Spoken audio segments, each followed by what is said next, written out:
Hi, this is Angie with the Vintage Quirk Shop, recording my very first video ever. So expect me to be looking the wrong way, or there, or there. Anyhow, so I figured today, being this first video, I would just show what I've been up to lately with projects and things like that. So one of the first things I thought would be good to show you guys was my latest micro mosaic, which is right here. Let's see, let me back up. There it is. So as you can see, we've got like tons of stones and beads. These stones up here are actually semi-precious stones. If I remember correctly, I think they're jasper. Can't remember right now. And then we have gold accents, which I really wanted to include because I wanted to bring in like quality of light into the piece. So my process for making the mosaics is to not actually draw out a pattern or have a pattern in mind ahead of time. I tend to just go ahead and go for more of an intuitive style. So, and I just see where it leads me, and this is what I came up with, and I really like it. So there's beads and stones on the top, and then the bottom is a wooden form. And then before I put my mosaic on, I sealed the wood and painted it to go along with the design idea that I kind of loosely had.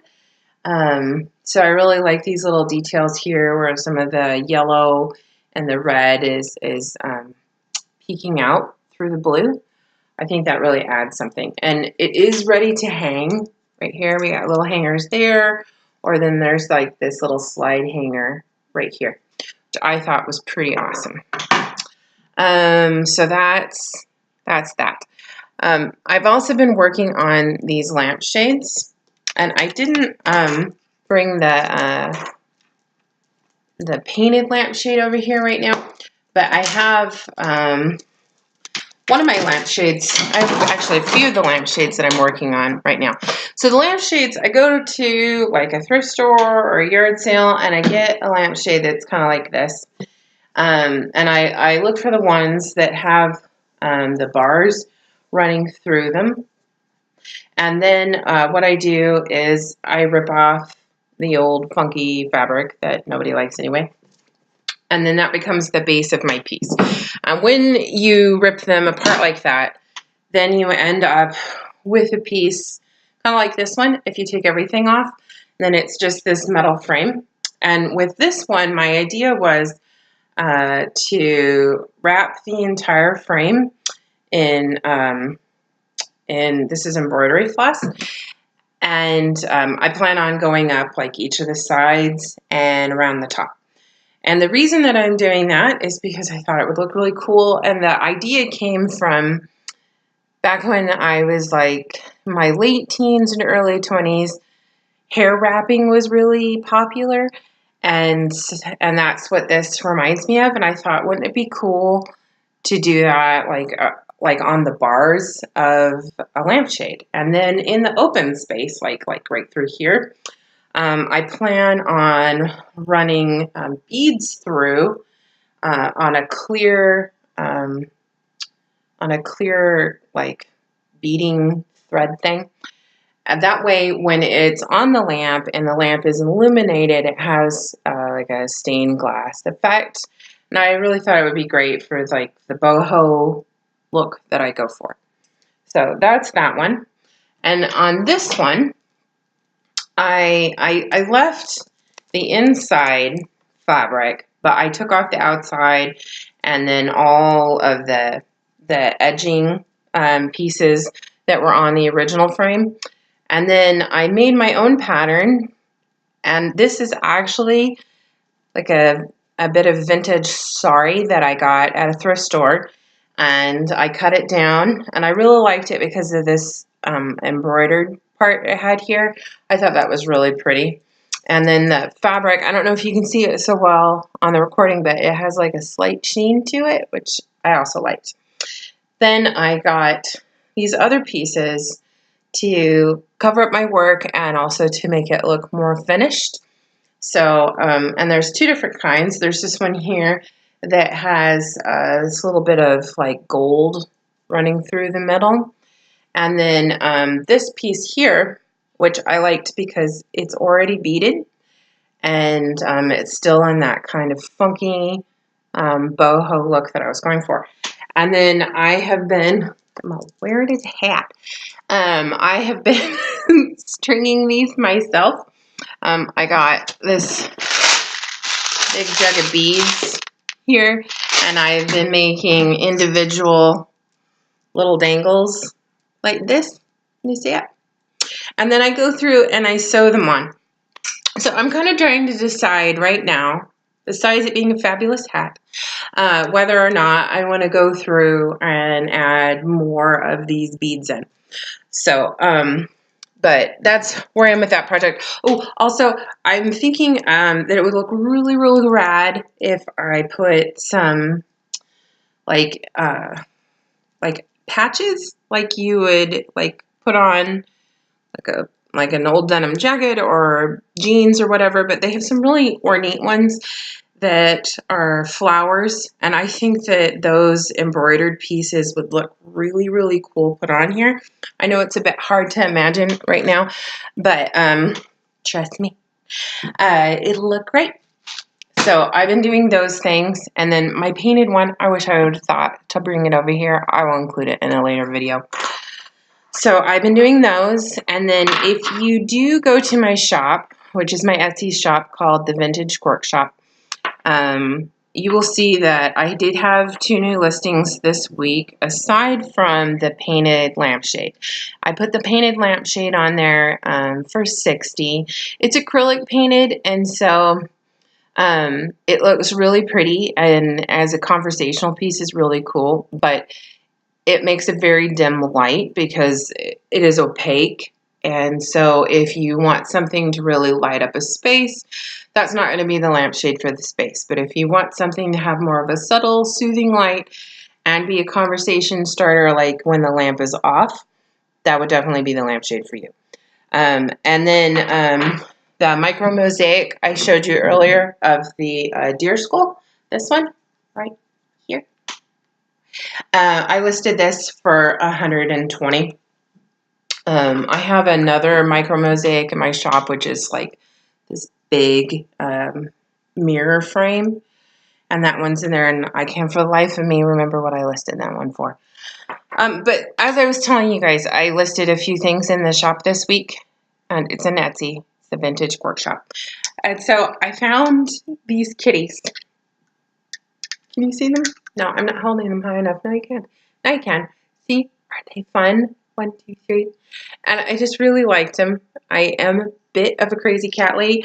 I don't have a cat right now because I have a 2-year-old. My last cat passed, and I haven't gotten a new cat because my 2-year-old, though he hasn't yet, I'm quite convinced would be a terrible cattail puller. So in order to protect any cats, I just haven't gotten another cat yet. I plan to once he gets a little bit older and less likely to want to terrorize the cat. But that said, I saw these cats, and this cat, the little cat that lays down, is probably, do you see him? There he is. The little cat that lays down is probably my favorite because of his little ear right here. It's kind of folded. It reminds me a bit of a Scottish fold kitty. And I don't know if you guys know what those are, but they are the lovingest cats ever. So, and then I like that they're calico, so they're gray, and then they have these little spots of glaze on them, and it's subtle and sweet. And then here's the other kitty. This one's begging for cat treats. I used to have a cat. I used to beg for popcorn. I love popcorn. That was a weird cat. He also would walk on a leash. His name is Jupiter. I miss him. So, let's see. And then I also listed this little guy right here he's actually a locket. Let me get him nice and close so you can see him. Look at that. Isn't that cute? So there's the back. And then you can see his little jump ring. So you can wear him around your neck.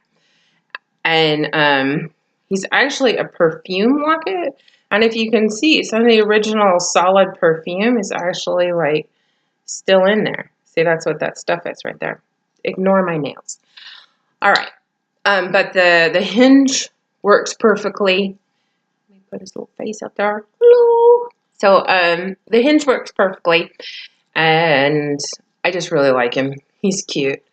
So, and he's really sturdy. So if you wanted to get him for like a younger kid, like a 10-year-old, and like put it on a cord, I really don't think they're going to be able to hurt this. This thing seems pretty well built to me. So I also found this week, but I haven't listed them yet, a whole bunch of Hallmark sports ornaments, which normally it's not my thing. But I got a good deal on them, and when I looked in the box, I had to get it because of this one particular ornament. And it's, oh, you can see it. You see it? Well, it's going to flip the script around. Anyhow, it's Michael Vick. And I can't think of Michael Vick without being like, well, that didn't go well for him, did it? So here's Michael Vick. So I have a Michael Vick ornament, and I also have Wayne Gretzky, which would be like the only hockey player I could actually identify by name. I have Wayne Gretzky over here. What's up, Wayne? Not much, Angie. Here's Wayne Gretzky. So, and I have a whole box of them, and there are a bunch of different kinds, including people I don't know. Evidently, he's a hockey great. This is Eric Lindros. Did you know that he was a hockey great? I didn't. Obviously, I need to work on my sportsing. But I have a bunch of different ones, and they're like baseball ones, stuff like that.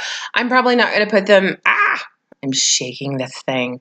I'm probably not going to put them in the Etsy shop. I'll probably put them over on eBay. But if you message me or something and you just really, really need an ornament for $10, you just let me know. And I will hook you up. So I looked online. Some of those ornaments, especially like, I have a Peyton Manning in there. Those tend to go for like, $30, $40, depending on what color shirt he's wearing. Really, what color shirt? But I think I'm probably just going to list them all for 10, and somebody can get like a wicked awesome deal and get somebody a gift that really will appreciate them, because, well, this isn't the house for it. But somebody else is that I love this. Somebody out there, they're gonna love Wayne. They're gonna love Wayne. So anyhow, so there's my first video. So, leave me a comment, say hi. If you have any questions, go ahead and message. All right. Good to see y'all.